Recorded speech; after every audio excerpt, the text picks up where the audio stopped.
Hey everybody, hope you're doing marvelously well. I'm sitting here with the great Darrell Thorp. How are you? Good, thank you. So, where do we start? Your career is rather illustrious. Yeah, it's got a path. It's got a path.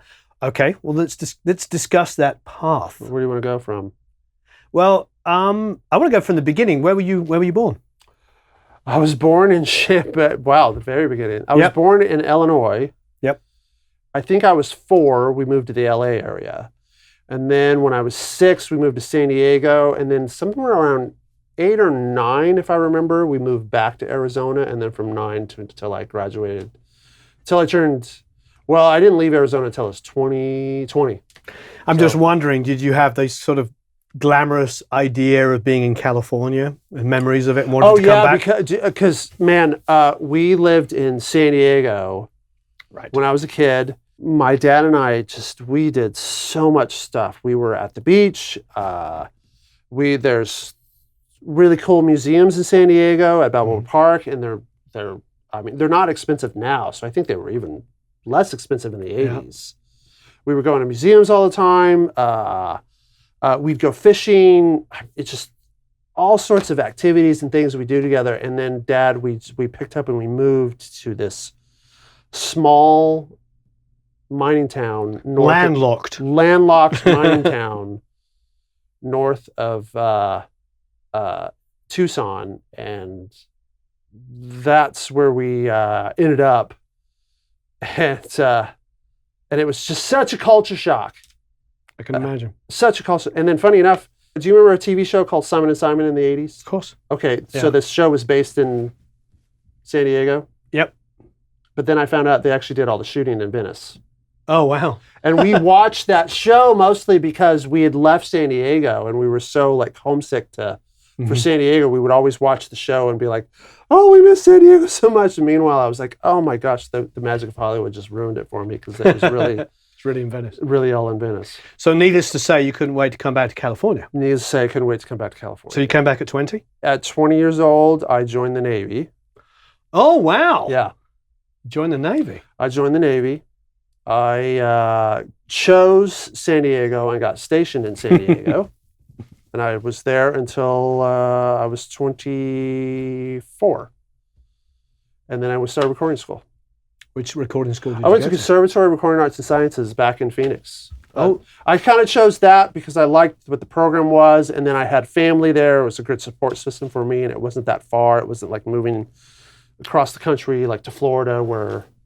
You would have had the GI Bill, yeah. The GI Bill, yeah. Okay. Yeah. Great. I used my GI Bill to live, funny enough, not to pay for school. Oh, right. Which is the genius thing about a GI Bill. They just cut you a check. That is amazing. So... And then I graduated, and at that time, the program was only 4 months long, I believe. And so in the spring of 97, I moved back to LA. Fantastic. Did you go straight into interning and running? Straight into interning, straight into getting burgers, straight into making coffee, straight into cleaning toilets, straight into cleaning, sweeping, live rooms and wrapping cables. And which studios? So I started out at Track Record, which still exists. You were at Track in 97? Yeah. Wow, I've worked there about that time. Yeah. Yeah. So the studio still exists. It's just owned by Paramount, and now it's a private.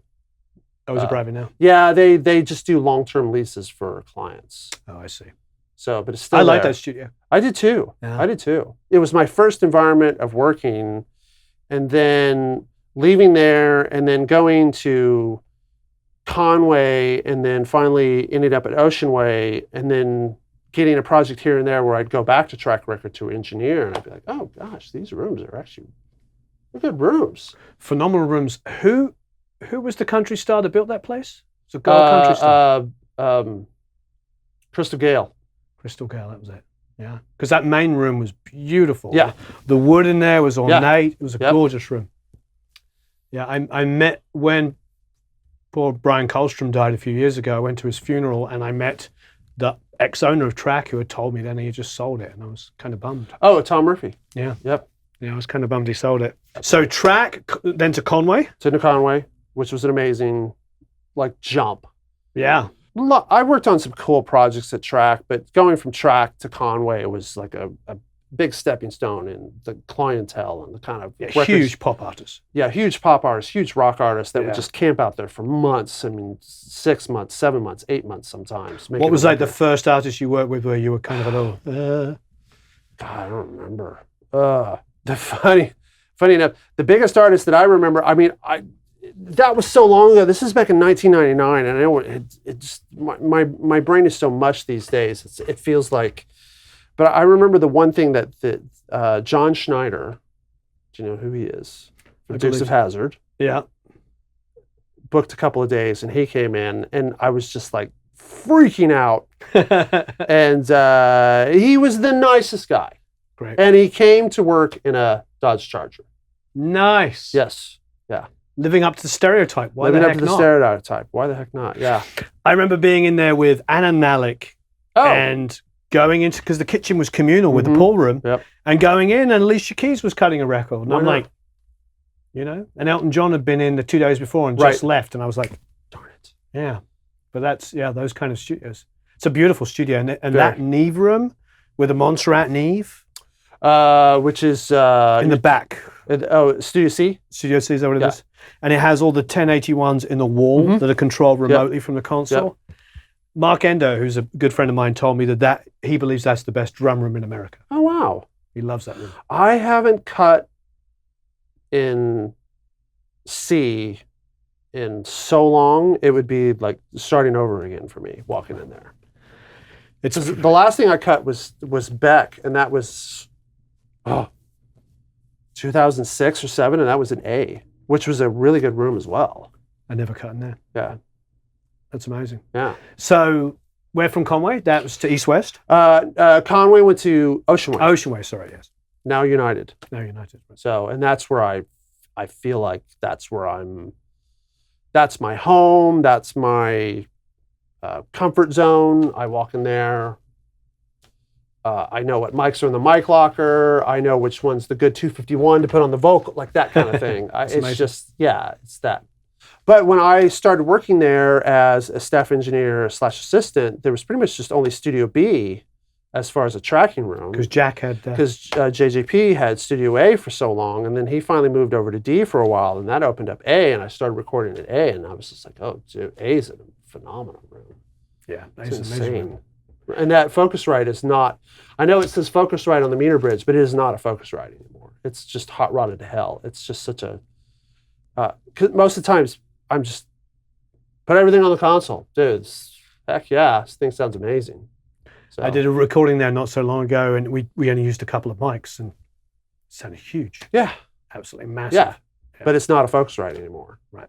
Alan had modded it, put different transformers in. Yeah, Bruce Marion, the old chief tech of Ocean Way, he's the one who, I think he started having issues with the original chips, the mic preamp chips, and transformers, and so he was just like realizing that they were going to start failing, so he just redid it.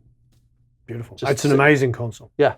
And it looks gorgeous. It looks cool. It does. It's sort of purple and yellow wrapped around the you. Spaceship. Yeah, it's pretty much. It looks like what you think as a kid a recording console should look like. Yeah, isn't it sad though? Because even though I'm about to say what I'm about to say, because I do like SSLs, but because they're so gray and they kind of look. This looks new. Yeah. This can't be good. Mine's beaten up, but I know what you mean. mine's got a big, huge tear here. Yes. And I'm always getting teased about that. And one day I'll fix it. Bruce is always like going, yeah, I can get that fixed. I'm always like, duct tape, man. Gaff. We've done gaffer tape, and that's fallen off. But of course. You just do more. You do, exactly. Yep. So how did you go from, so you at Conway, had you done a couple of engineering things there as well as assisting? A little bit, not very much. Honestly, it wasn't until I went to Ocean Waves where I really started engineering more and more. What was the change? What was like what was the sort of crossover point where 1 minute you're assisting? Was it just that kind of like, hey, John can't come in today, do you mind running Pro Tools? Was it that? What was the... No, it was, for me, it was... Once in a blue moon, you'd get a phone call. The studio manager would get a phone call, just, hey, we want to come there, we want to record. I don't know anybody in LA. I need a good engineer. Who's your best guy in the house? Oh, it's Darrell, it's John, it's da-da-da. Nice. And and it would usually be just who was available, and so I would a fair amount of engineering gigs, and that was it. But I mean, the turning point for me was when I met Nigel. And What record was that? Travis, the Invisible Band. Then he came back with Beck and Sea Change, and then came back again, 6 months later or something like that, with Radiohead, Hell of a Thief. And then that was when he was like, dude, you have to stay with me on this whole project. I'm like, sure, okay. Nice. So that's when I started just engineering it for him full time. Great. So you got engineering credit on Hell of a Thief? Yeah. Oh yeah. That's fantastic. Yeah. Great. So, and then with him, it was Radiohead, Paul McCartney, a Charlotte Gainsbourg record, 2 Air records, the From the Basement series, which was so much fun, which I miss. Yeah, those were amazing. Thank you. Those were really amazing. So fun. Yeah, they looked like they would be absolutely fun. They were, there was times that they were extremely stressful, but then there was a lot of times where it was just like, wow. We get into a groove, like the whole crew would get this whole just amazing groove where we just knew how to get a band in, get them comfortable, get them set up, and then the lighting guys would do their thing, the camera guys would do their thing, and we just, in an hour's time frame, cut a band performing in front of basically nobody, and then I'd go back to my spot and mix it, and then Nigel would come in and some stuff he mixed, some stuff I mixed, some stuff he would just literally sit in the back and go, "Sounds great, Darrell. Can you just turn this up, turn that down, blah, blah, blah, da, da, da." I'm like, "Yeah." And then okay, work on the next thing. All right. So it was a lot of fun. I missed that. That was sad. That was really sad when that ended. So what was the jumping off point where you started going more on your own? It was around the end of the From the Basement series that I started branching out. I started just doing more work for Beck independently. I was getting a fair amount of mixing gigs, just calling, and it was all word of mouth. That's the funny thing about it. I don't know how it is for you, but I feel like that it's not random band punk fiber in Chicago that picks up a Foo Fighters album and goes, "Who's this dude? I want this dude to make our record." It's somebody here going to a good friend of mine saying, "Hey man, who's a really good engineer that you know?" "Oh, Darrell." "Hey, wait, what's he done?" "Oh, Foo Fighters." "Oh, that guy. Yeah, we got to call. Can I have his number?" That's always how I get work. It's crazy. Yeah. No, it's always a big referral thing. No, I agree. And it's a little bit like, with us doing that live recording, it's like, it's nice to put good people together because you know that something good's going to come of it. Yeah. Like, there's a brand new keyboard player. I mean, Zach Ray's the guy in town, but Zach Ray is not always available. Well, Zach Ray's kind of busy now. He's a band member now. He's on the road. Yeah, he's kind of a rock star. Yeah. He always has been he's always been a rock star. I remember auditioning when I first moved here, auditioning for bands, and we'd go to the same auditions. Really? And I was like 27 and he was 19. He's always been the whiz kid. Yeah. Yeah, he's the whiz kid. He's like Steve and Justin, those two guys that we were using on the recording, both have like perfect pitch. Oh wow. Yeah, both. Yeah. So, those kind of players. Zach's the same way. I remember, just diverging, I apologize for one of my rambling stories, but I was in Conway. It would have been about 2001, so I don't know if you were there or not. But it was in there. It might have been 2002. It was it was Ananatic. Post my. Yeah, maybe in 2000. But anyway, so we're in there, and I was working engineering. I was with a new producer, and I'd introduced him to Zach. I was saying, Zach's going to play keyboard. So Zach comes down, and we're playing back the demo to chart, and so it's Blair. And I believe it was John Button. But anyway. Oh, it was Blair. Yeah. So Blair's like charting like this, and John's charting, and Zach is at the back of the room looking at LA2As with me going, "Oh, I think this iteration, I like this one. I have this one," and blah, blah, blah. And you could tell the producer was like looking around really nervously, Like, this, dude, are you going to write a chart? are you going to write a chart? No. You know? And of course, Zach just keeps talking and doing what Zach does. And the producer's super nervous because he's a younger, newer producer. I was like, no, I'll be okay. So of course, they all go in, do a count off. The only person that plays the song perfectly without a mistake is Zach Ray. And he's just that guy. He has that ear. Yeah. It's that guy. And I think for years... I get kind of scared when Zach comes into a session and he actually writes a chart out. Like, uh-oh. Maybe he wants to do his email at the same time. Maybe, I don't know. No, he grabs a pad. But still, meanwhile, like, dude, where are we going with this? Like, most players are like, their chart is like this, the whole page, or maybe even two pages. And Zach's like, verse, and there's 4 lines, and then chorus, and there's 4, and then bridge and core line, and that's all there is. And then I think one of the things about working with, we're talking about these guys like Blair and Sean Hurley, you know, these great players, is that Sean writes a mean chart. He writes a mean chart. So he's a big chart. Yeah. This is like pristine, yeah. It's a work of art. We should frame him. Oh yeah, because he writes, he doesn't write a chart, he writes he writes music. Yeah, he writes music. Oh jeez. The thing with these guys, and I wonder if there's people here who watching this who haven't worked with these kind of players, they don't come in to go blah, blah, blah, blah, blah. No. A big part of what they do is they almost entirely play the right thing straight away. Mm-hmm. Because they've worked with guys like you for 20 years who have beaten them up enough that they know what to play, what the right thing is to play. I think most of them just come from a school of thought of less is more until they're asked that less isn't more. Yeah. Oh, definitely. really? And they're like, oh, okay. So I think. It does make our job easier, doesn't it, when they're... Oh, gosh.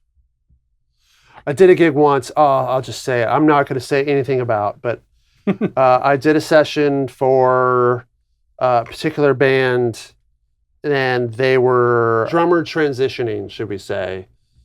And so they hired this one kid who I'd never met, and he came in, and I got drum sounds with him, and it was a little bit difficult because every other hit and every other beat was like a complete different velocity or stroke. Yeah. Instead of being in the center, it was all over the place. So I got pretty good sounds, and then I said, hey man, let me just, here's the track, let me just play it down for you. Why don't you get comfortable with your headphones, and then we'll start talking about parts and things like that. And he said, okay. And so he just started doing the craziest, like, wailing, jazz solo, shredding, out of time thing that he could come up with in his mind. And I'm just sitting there going, dude. And then the producer who hired me just went over and turned the volume down.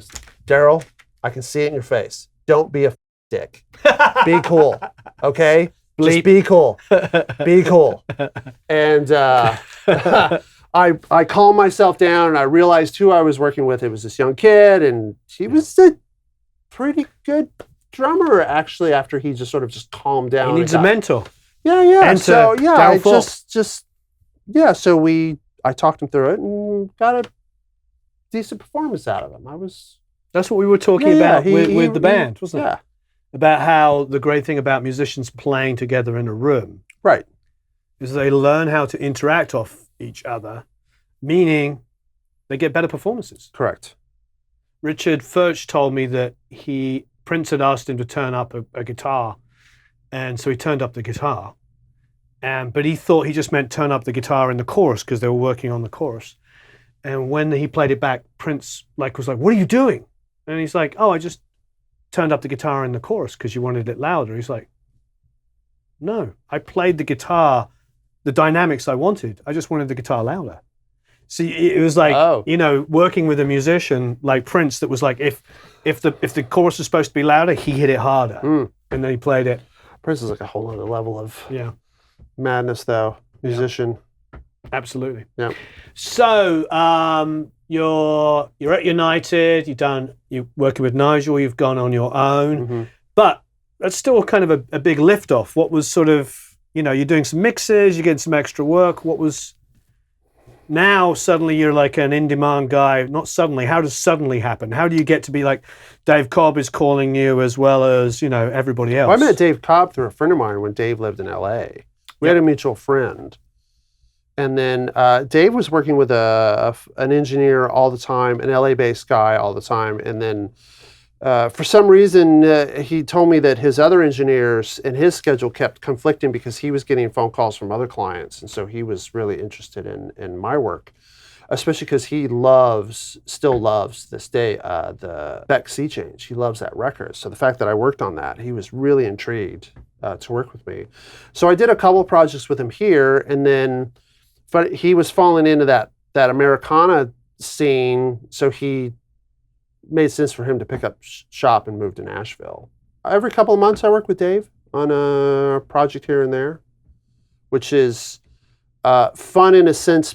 Dave makes records very quickly. He wants to keep the momentum going.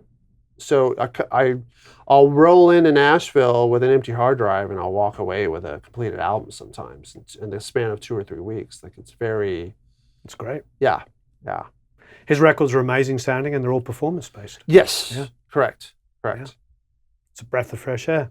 Yeah, it is. It seems to resonate with people because it wins Grammys and gets number ones yeah, and things like that. I know. I mean, yeah, he's.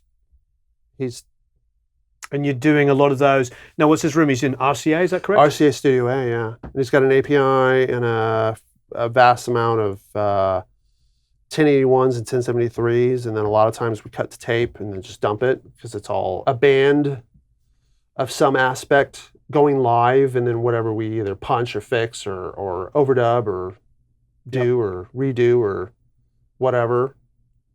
So it's usually just a couple takes, dump it in, put a take together, and then start overdubbing on it, whatever they may be. So you're getting the basic rhythm section and basic rhythm, etc., guitars, pianos down in one from tape. Yeah, as much as we can get down on one tape, and then it's just in the master take, and then it's just a few overdubs to. That's amazing. Cherry on top, icing, fairy dust, whatever. Wonderful. What's in the future? You say, I don't know whether you'll already have done it. You're going to be mixing some live Foo Fighters stuff. Is that happening? I'm pretty sure I was told it's Saturday on BBC Radio 1. Nice. And this is from Manchester. Yeah. And they're playing today. They've played. They've just played, yeah. The files are downloading to my computer as we speak at home. Wonderful. I left it on for a reason. That's amazing. Yeah. I don't know how big this show is. Do they play for a while, don't they? Their sets are long. Yeah. They play. It's crazy to watch them. Their stamina is insane. I think that's the thing people love about Dave Grohl, regardless of talent level or whatever, is the fact that you just...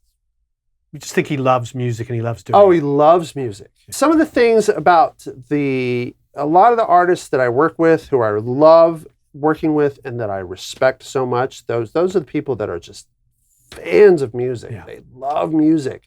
And at the same token, it's very rare to hear them say something negative about a particular genre of music. When they do, you're like, whoa, really? I didn't see that coming, because they're just such fans of music. Yeah, because it's like, there's great hip hop, Yeah. Doesn't mean you have to be the world's biggest hip hop fan, but there is, there's great hip hop. Hell yeah. There's great modern country, there's great old country, there's great jazz. But most of the great hip hop comes from the West Coast. I wouldn't know. No, I'm just kidding. I'm kidding. Yeah, I mean, my point is like there's greatness in everything. Yeah. Isn't it Duke Ellington? There's only two types of music, good and bad.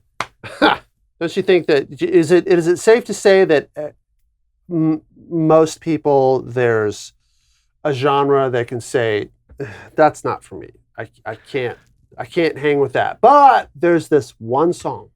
Yeah, that's probably right. Yeah, I mean, I don't need to listen to a song that's just like every other word is F this, F that. I mean, after a while, I'm like, okay, I get it. You're angry, But I'm sure there's a couple of songs that contain a ton of profanity where I'm just like, it's still a great song. Yeah. I mean, look, Working Class Hero is, you're still effing peasants as far as I can see. Mm-hmm. You threw an F-bomb in there, and I still love that song. still a masterpiece, you know. Imagine is a song that questions the idea of even believing in God. And whether you believe in God or not, it's still an amazing song. Oh, that song's genius. Yeah. So there's tons of stuff that, yes, I agree, that just doesn't, it's genreless because it's so good. That song's a genius because of that. It's two things, or it's three to me. It's the melody, the way the piano sounds. Mm-hmm. Is it an upright or is it a grand? I don't remember. I'll ask. It's compressed to hell. Yeah. So that makes it very unique. Yeah. Especially for the way he's playing it. And it's Roy Cicala mixing. If you know anything about Roy, No, I don't. But in the third, the vocal slap is just... Well, the slap's on the whole mix. Is it? Oh, see? See, Jack told me, so it was Shelley Ackers, Jack Douglas, and Roy Cicala. Mm-hmm. And when Roy was mixing it, he did it on his own. There was no John Lennon standing around. I have to flash back to Jack Douglas's interview. I think he talked about it. And Roy just put a slap. Jack Douglas engineering? Or? He's one of the engineers, yeah. No way. I think there was 3 of them on it. No, 2. Yeah, it was, if you look I at didn't realize Jack's career spanned that. Yeah, he's Jack, Roy, and Shelley were all New York guys and all worked together on Lennon stuff, yeah. Jack's badass. Yeah, he's a badass. And such a sweetheart. And so I know. I'm assuming. I met him once and I was... Well, because he did things like Radio Ethiopia. You know, it's like you have to be a fan when you know Patti Smith, Radio Ethiopia. But, and I mean... Yeah, he just did like these random albums which just sound like masterpieces. Wow. Okay. Yeah. Didn't know that. All right. Well, So the slaps on the whole mix. Slaps on the whole mix. Okay. Yeah. He said Roy just decided to roll up another second machine and use a tape slap on the whole thing. On his own. I think there was just that thing of, let's make it sound Beatley. Let's mess it up a bit. Let's do something a little wrong. But it's so weird because I just perceived the slap on the vocal. But if you hear it, because everything else is so quiet compared, imagine, the vocals sound in front. You'll now hear like a little slap on it. But the piano's pretty up front as well. Yeah, comparatively, yeah. Okay. Yeah. All right. I will double check with Jack on that story. Please let me know. Yeah. But yeah, absolutely wonderful. Yeah, I agree with you. There's just good music and there's bad music. And, that's the thing, man. There's no really, I mean, to me, there's good music and there's just music you don't care for. Right. Because there's no bad. I mean, I'm very vocal about with my friends. They know I don't like band X, but in the back of my mind, even though I'm saying the words, I'm kind of like, oh, that one song that is really good. Yeah. There's plenty of bands. But in this world now, it's all about the song. Yeah. Which is quite revealing because now that... It's always been about the song. Well, but it's it's revealing. If you go to Spotify and you look at the legacy artists, i.e. the over 25-year career people. I didn't know there was such a thing. Well, these days, I wonder if Radiohead are considered a legacy artist. Yeah, isn't that crazy? Dirt. Yeah. Sorry, guys. Yeah, I mean... We're the same age. Yeah. Well, it sounds exciting. You're gonna mix this Foo Fighters stuff that's coming through. What I'm trying to figure out. We'll go back to our session. Yeah, Foo live Foo. What have you finished that's coming out? Bummer. A lot of stuff I can't. There's a couple of things on the top of my list that I cannot talk about. Of course. Is there anything that's maybe not on the top of the list that you can talk about? I believe that I can talk about, I did a record with Dave Cobb, the Revivalists. They have that huge single on the radio right now. They were they were fun to work with. That was a band of 8 people. That was a band. Yeah, that was intense. There's another band called, I think I can talk about it. I hope I can. Atlas Genius. Oh, I love that band. Yeah. Yeah. I've mixed 6 or 7 songs for them. Great. I like that band. So I don't know when. The big indie here a couple of years ago was Trojans, wasn't it? Yes. Yes. Yeah. Trojans. They're great songwriters. Australian? Yes. Australian, yeah. Yep. I remember Jamie who used to be at Warner Brothers signed them. He was their A&R guy. I don't know Jamie. I can't remember his last name. Sorry, Jamie. Sorry, Jamie. But he used to always talk about them, was championing them, and yeah. But they're now independent, yes? Yeah. Yeah. Yeah. Great band. Yep, great band. Yeah. I like, when I turn on Alt Nation, my wife listens to Alt Nation all the time. What I like is there are... On Sirius? On Sirius, yeah. There's a good bunch of young bands that are starting to do what we love, which is be rock and roll, come up with great ideas, but actually write songs. Mm-hmm. So it's kind of fun. They're one of those bands. Yeah, good job. Yep. Well, thank you ever so much. Thank you, Warren. Thanks for having me, man. No, thank you. It's just great. I love the whole life story thing. The reason why I go there is because I think there's this sort of illusion that, you were strolling down the street one day and this guy comes, hey man, I need you to come and engineer this really big successful record and you're going to be... I know the stories of the I wish I could remember who, but there's a couple of stories where the dude was walking down Sunset and happened to knock on the front gate at this isn't the story and this isn't the guy. I don't remember who it was that told me, but it was literally the situation of walking down Sunset. They knocked on the gate and then said, hey, and walked in and then looked at the studio manager, said up front, hey, is this a recording studio? Yes, it is. Can I get a job? I'm really interested in recording. And the guy was like, well, actually, I need a runner. You know what a runner is? No. And, well, this is what a runner does. Blah, blah, blah, blah. You got a car? Yeah, I got a car. Okay, dude, you're hired. Minimum wage. Okay, sweet. Sweep. Pour coffee. Go get food, da-da-da. And then 5-6 years later, he's behind the console. Yep. Cutting a record. But it's the 5-6 years of sweeping. Yes, sweeping. Working 18-hour days sometimes. Yeah. Jeff Neal, I remember I came in here a couple of years ago and he had done 36 hours straight. That's what it's like. And then suddenly it's like, oh yeah, no, I'm engineering this record. Oh wow, how did you get there? Well, you got there by working his arse off. But friends of mine that I don't see much, and then they hear that my discography or success story, and when they're always like, well, are you going to talk to me now, man? You know that you're like this big rock star engineer living. Yes, dude. It's just I'm just really fortunate to be in the making. And a it's living. Professional. Yeah. Dave Grohl is not actually texting you as you speak, going, "Hey, bro, you want to grab a pizza tonight?" He's working. You're working. Yes. Yeah. Yeah. Yeah, I know. When I did, I've done big records, and you're like the best friend with the singer up until the point you finish the record. You know what I'm saying? It's like, it's fine. But at the same token, there are times when I get, you get the nice invite, like, hey man, I'm having a party. Yeah, there's that stuff, but I think that there's that perception that it's just all fun and games. No, this is a job. Yeah, this is a job, sort of. Yeah. Yeah, maybe it's definitely not coal mining. No. It's not working in the steel industry. It's not. We're blessed to do this. No. We're very blessed. No, we're very blessed. Dude, we're so blessed. We're fortunate to be doing this because it's. But at the same token, I think about the other incident. There's not a whole lot of us out there. We're like a small percentile. Yeah. Of professionals that do this at the caliber that we deliver. Especially now in Los Angeles, like we were talking about earlier, with everybody heading to Nashville.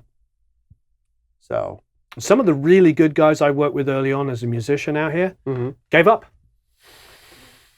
A lot of my kind of colleague friends that I knew, they jumped ship a long time ago. They're like, screw this, I can't hang.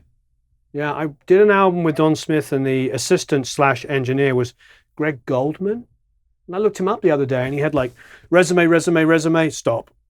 And I don't know what happened to him, but he was doing Rolling Stones records, Tom Petty records, and then boom. And he wasn't that much older than me at the time. It's probably just like get married, have kids. You know what? I don't want to work 15, 18 hours a day, 7 days a week anymore. That's where I feel like the where I'm at in my career, it's with the clientele that I'm working with. We've all paid our dues, and I'm really lucky to be with a lot of my clients were all the same age, and they're like, I don't want to work 18-hour days, Darrell. Yeah. I got kids too. I want to go. I want to come in and do what we got to do and knock some stuff out and get stuff done and have a good time. But I want to go home and see my family. Yeah. I just don't want to roll home at 3 a.m. every night. Yeah. So that part of it, it's been like kind of like, that's much. I want to take the weekends off. I want to. Yeah. That's been that transition for me has happened in the last couple of years where I feel like I've fallen in this little bit more ease where everybody's just like, no more 18-hour days. I think Eric Valentine said the same thing because he was doing Queens of the Stone Age, Slash albums, like lock yourself in a dungeon for 3 months. Yeah. Can't. Yeah. And you have children and stuff. Well, it's hard to say you can't because this is what we do and this is our bread and butter. This is our living as well. So, yeah. Well, I think there's a reality. It's like you do have to pay your dues to get to this point. Correct. There's a nice middle period. I mean, I had a middle period of about 12, 15 years of working every hour that God sends, and I still kind of do. But I still have to put my family first. Yeah. But I also, I think you're making a very, very valid point. You're also working with a clientele of a similar age group that also has young children, and they're like... They're all family men as well. Their kids may be a little older than mine, right. But they know the drill, and they've worked hard to get where they're at, and they're successful, and they're like, we don't have to kill ourselves right now. Mm. They still work hard. Yeah. Don't get me wrong, but... There's still some crazy guys, though. There are. With even in their 60s that are working hours that are like insane. Yeah. 5 pieces of equipment. They can be a plug-in. They could be a piece of hardware. If you only had 5, what would they be? To Desert Island? Yeah, Desert Island. Only 5 things to make a record. Oh, jeez. So you're gonna the funny hee thing that I've literally made several records with the same 5 things. Yeah. And what are they? Neve 1073. Neve 1073. API 550A. 550A, okay. Blackface 1176. Blackface 76, 3. So then all I need is 2 microphones. One of my favorite go-tos, honestly, is a 47 tube. 47 tube, you put that thing on everything. Yeah. And then I think I'd have to say I'd probably go with an Atlantis because of that's just a condenser that's so versatile as well. Yeah. And it can handle the SPL that a 47 tube can't handle. Atlantis is the Loughton? Yes, the Loughton Audio. Yeah, Atlantis. Nice. Because it's a very versatile workhorse as well. There you go. That's a good indictment. But I've done so many records where, especially when you're just doing, you track the basic band on 10 Neve 1073s, and then it's like overdub mode, and I'm just like, hey, bang the mic into that same, and all I'm doing is like clicking the gain here and there. Yeah. Using the same inputs, so 2 inputs on Pro Tools. There you go. Well, thank you ever so much. Yeah. All right, everybody, have a marvelous time recording and mixing. Yeah. Leave a bunch of comments and questions below. We'll speak to you all again very soon.